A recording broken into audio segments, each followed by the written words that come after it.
చూడండి మన చక్కటి క్యాబేజీ కొబ్బరి పునుగులు రెడీ అయిపోతున్నాయి. రౌండ్ రౌండ్గా వచ్చేసాయి.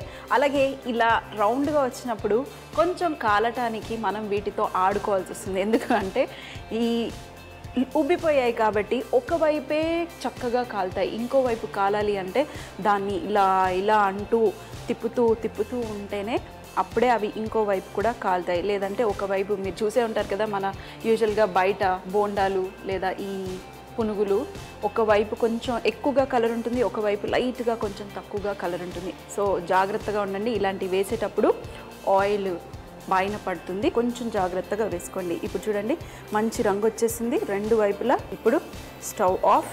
మన చిన్న చిన్న పునుగులు ఇంకా చిన్నగా వేస్తే కూడా బాగుంటాయి. సో నేను కొంచెం పెద్దగా వేసుకున్నాను. ఇంకా పెద్దగా కావాలంటే మైసూర్ బోండాలాగా అయిపోతుంది.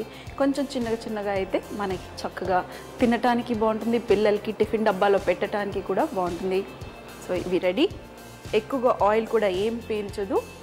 ఇప్పుడు కొంచెం చల్లారిన తర్వాత తింటే మనకి కాస్త సాఫ్ట్గా అయిపోతాయి. ముందుగా పైన క్రిస్పీ టెక్స్చర్, ఎందుకంటే ఇందులో బియ్య పిండి వేసాము, అలాగే ఇందులో మైదా పిండి కూడా వేసాం కాబట్టి ఫస్ట్గా వేడి మీద కొంచెం క్రిస్పీగా ఉంటాయి. కాస్త చల్లారగానే ఇది మంచిగా కొంచెం సాఫ్ట్, బయట క్రిస్పీ టెక్స్చర్. ఇప్పుడు చూడండి మరి ఇక్కడ చక్కటి చట్నీ కూడా రెడీ చేసుకున్నాను. కొబ్బరి చట్నీ చేసుకోండి, లేదంటే యాక్చువల్గా అయితే ఏది అవసరం లేదు. ఎందుకంటే ఇందులో మనం గుర్తుందా క్యాబేజ్ వేసుకున్నాం, అలాగే కొబ్బరి వేసుకున్నాం, పచ్చిమిరపకాయలు, కొత్తిమీర, కరివేపాకు అన్నీ వేసుకున్నాం కాబట్టి ఇంకేం అవసరం లేదండి. టిఫిన్ బాక్స్కైనా డైరెక్ట్గా ఇచ్చేయచ్చు, లేదంటే మార్నింగ్ బ్రేక్ఫాస్ట్కి ఇలాగే పెట్టినా కూడా చాలా టేస్టీగా ఉంటాయి. సో మరి మా వాడికి ఈ పునుగులు అంటే చాలా ఇష్టం. మరి ఈ పునుగులని ప్లెయిన్గా ఇచ్చే బదులు ఇలా కొంచెం డిఫరెంట్గా వెజిటేబుల్ వేసుకుని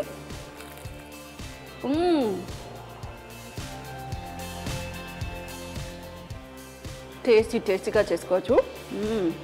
చూడండి లోపల కూడా పిండి చక్కగా ఉంది. నేనైతే సాల్ట్ పర్ఫెక్ట్గా వేసుకున్నానండి. నాకు ఇలా ప్లెయిన్గా తినటం ఇష్టము. పచ్చడితో అయితే మీరు కావాలంటే ఇంకా తగ్గించవచ్చు సాల్ట్, లేదంటే కొంచెం పెంచుకున్నా పర్వాలేదు. కానీ ఎప్పుడైనా ఇలాంటి స్నాక్స్ చేసేటప్పుడు సాల్ట్ తక్కువ ఉంటేనే మంచిది. టేస్టీగా అప్పుడప్పుడు ఆ క్యాబేజ్ ఫ్లేవరు, ఉల్లిపాయ వేసుకోవాలి మనం, కానీ కొబ్బరి ఫ్లేవరు సూపర్ టేస్టీగా ఉంది. మరి చూసారు కదా ఈరోజు మన సింపుల్ అయిన క్యాబేజీ కొబ్బరి పునుగులు. తప్పకుండా ట్రై చేస్తారు కదా, చాలా ఈజీగా ఉంది కదా, గ్రైండింగ్ ప్రాసెస్ లేకుండా. అలాగే మనం మజ్జిగ వేసుకున్నాం కాబట్టి ఆ మజ్జిగ ఫ్లేవర్ అనేది ఎప్పుడైనా ఈ పునుగులకి చాలా టేస్ట్ ఇస్తుంది. సో ఎప్పుడైనా కొంచెం పుల్లటి పెరుగుంటే పడేయకుండా గ్రైండ్ చేసేసి ఫ్రిడ్జ్లో పెట్టండి. మీరు ఎప్పుడంటే అప్పుడు ఇలాంటి పునుగులు చేసుకోవడానికి వాడుకోవచ్చు. మరి మళ్ళీ కలుద్దాం మరొక రెసిపీతో. అంతవరకు చూస్తూనే ఉండండి. మరి ఈ రెసిపీ చేసి వారేవా అనిపించుకోండి. అమ్మా, అలాంటి వాళ్ళది నిజమైన ప్రేమ కాదు, అది వ్యామోహం.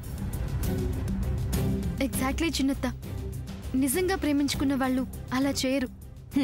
ఎంత మనసు విరిగిపోతే కన్న కూతుర్ని పట్టుకొని మా దృష్టిలో చచ్చిపోయా ఉంటుందా తల్లి? అది సరే అమ్మా, తన కూతురుతో తన మాట అనేటప్పుడు ఆమె మాటల్లో వ్యథ, కళ్ళల్లో బాధ గమనించావమ్మా? పెద్దబాబుకు బర్త్డే విషెస్ చెప్పు కూడా వెళ్ళాం కదా. ఊరికే ఎలా కాలిపోతుంది? మంట పెడితేనో పడితేనో తగలబడుతుంది.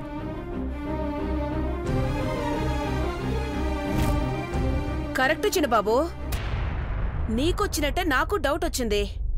పార్వతే షర్టును తగలబెట్టిందనుకుంటా.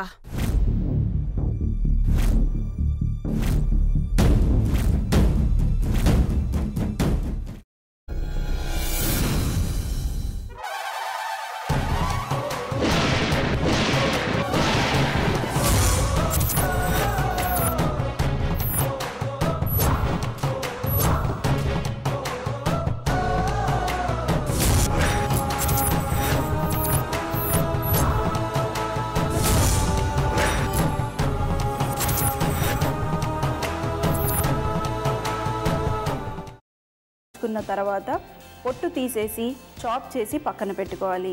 ఒక ప్యాన్లో కొద్దిగా నూనె వేడి చేసి అందులో ఆవాలు, మినప్పప్పు, శనగపప్పు, కరివేపాకు, సన్నగా తరిగి పెట్టుకున్న ఉల్లిపాయలు వేసుకుని 1 నిమిషం పాటు వేయించుకోవాలి. ఆ తర్వాత కాల్చి కట్ చేసి పెట్టుకున్న వంకాయని కూడా అందులో వేసుకుని బాగా మిక్స్ చేసి బౌల్లోకి ట్రాన్స్ఫర్ చేసుకుని అందులో తగినంత చిక్కటి పెరుగు లేదా పల్చటి పెరుగు వేసుకుని మిక్స్ చేసి అన్నంతో కానివ్వండి, చపాతీతో కానివ్వండి సర్వ్ చేసినా చాలా బాగుంటుంది.